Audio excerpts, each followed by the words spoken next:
Hey. Hey, what's up YouTube? I'm here with Seejay. Today we're going to be doing the old school YoYoJam roundup. We took all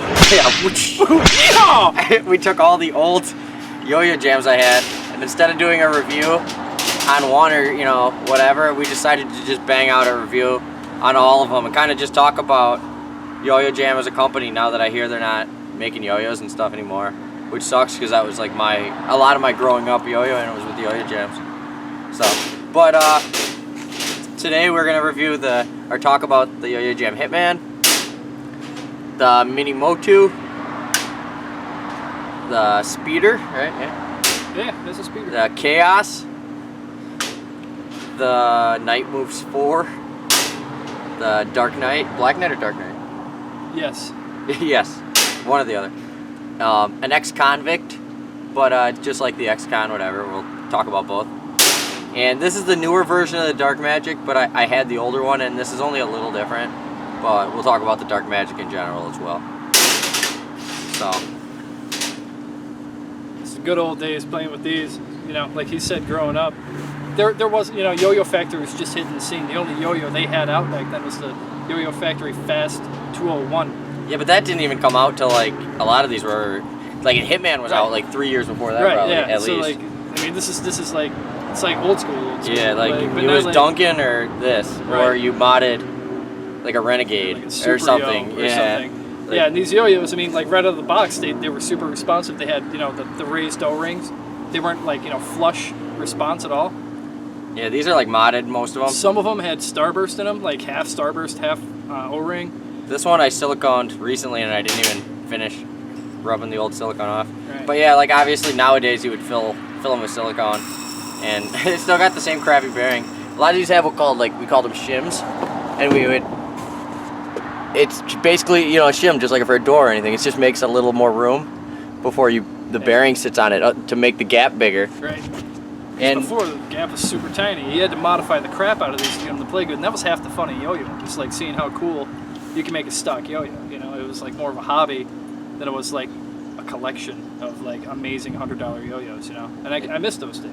Yeah, I think overall in general, the Hitman was probably like one of my favorite yo-yos ever made. Like, it's still today, I play with my Hitman sometimes and stuff.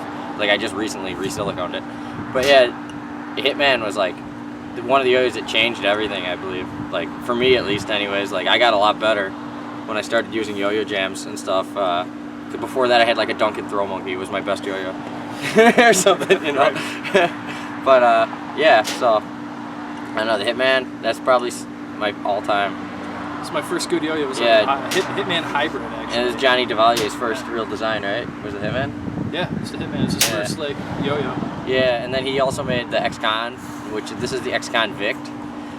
They switched the design from the x-con to x-convict because people were getting like pressure cracks, and YoYoJam was blaming it on for people hitting them on the ground and stuff, and that was doing it, but it was really just the sheer force and vibration was causing them to pressure crack.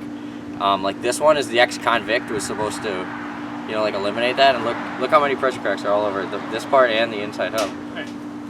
That's at least 30. It's like it's dude. I'm gonna count them all. Here, give them a look at that. Get a good idea. They look right up in there, and it's stupid. It's on the blue side. So many cracks. And then on the sides too, everywhere. And that was the one big problem with YoYoJam. Like my yo-yos don't even have dents on them. I've never. These are like 13, 12 years old. I've never even hit them on the ground. So like that's the most damage they've ever taken. This one is a Mini Motu, and I had like 4 of these. I loved this yo-yo because it was small, and I used to just love like really small yo-yos. Look how this one's like pressure cracked to oblivion. Like pieces are taken out of it. It's gonna shatter in my hands if I pick it up. Yeah, like I don't even play with this one anymore, but it's still playable. I have a string on it right now. But like look, it's got like chunks taken out of it, and there's the rims are totally fine. Like look at there's like a freaking hole. I don't know. It's so sunny I can't tell if I'm in the camera now, but anyways, yeah, like that was just a big problem. Same with the Night Moves. This is like one of my favorite yo-yos, but I don't use it anymore because I don't want it to break. Like it's got pressure cracks there, but that's like the only bad thing I could ever say about YoYoJam. Like they were like my favorite company, until that. Like I mean, I still like them. And then one thing they did to kind of solve that was they started making these like two type of plastic yo-yos. Like this is a denser, like I don't know, it's almost like a rubber plastic hybrid or something, right? Yeah, they said it's like heavier than the other plastic. Yeah, it's like feels like a hockey puck kind of. Yeah. But this is the Chaos. It was Eric Kowalski's yo-yo when he was on YoYoJam, Yeah. And it's just like the Spin Factor HG. Yeah, and this is pretty nice. I like this one. Yeah, I got shims in this. Just the stock bearing. It's like rusted to crap, but it still spins okay. Not too bad. But this yo-yo had half starburst, half O-ring. But I put this side on a lathe and I took all the starburst off and then caught a new silicone O-ring in there. So this is a modded one.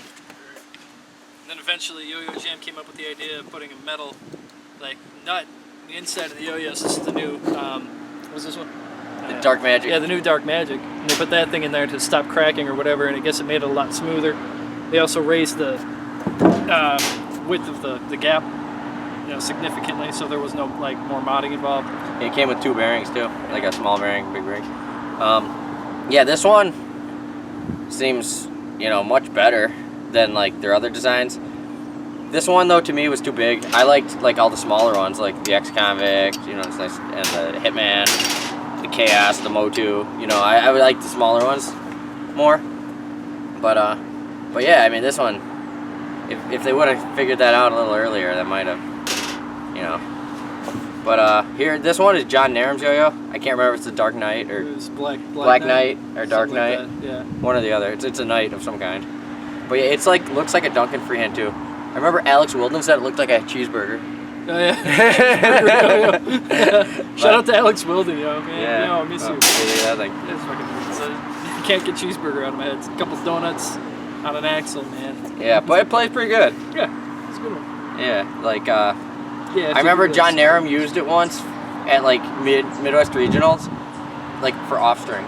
Oh, Like in an off-string routine, and was doing like all these crazy 30-second grind whips and stuff, and he was like popping in his hat and doing, because it could like grind forever, because you know, for off-string. Yeah, you right. know? So that doesn't work. But yeah, this mini Motu still works despite being like cracked as shit. Oh, I don't know what I even did there.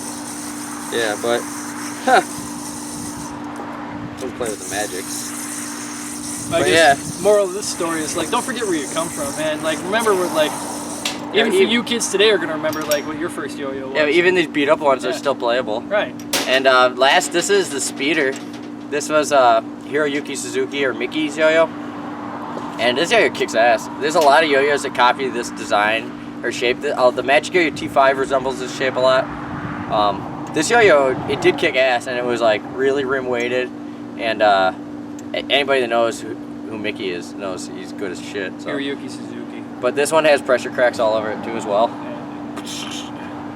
Which, and once again, there's like no marks on the ring, so it was all definitely just caused from using it. I mean, I got a lot of miles out of all these, like, so I can't really complain. Yo-yo for like 13, 14 years. Yeah, but I used to, when I was a kid, I yo-yoed like all freaking day. But yeah, like, look at there's more pressure cracks on this guy too. I don't know how well you can see that. But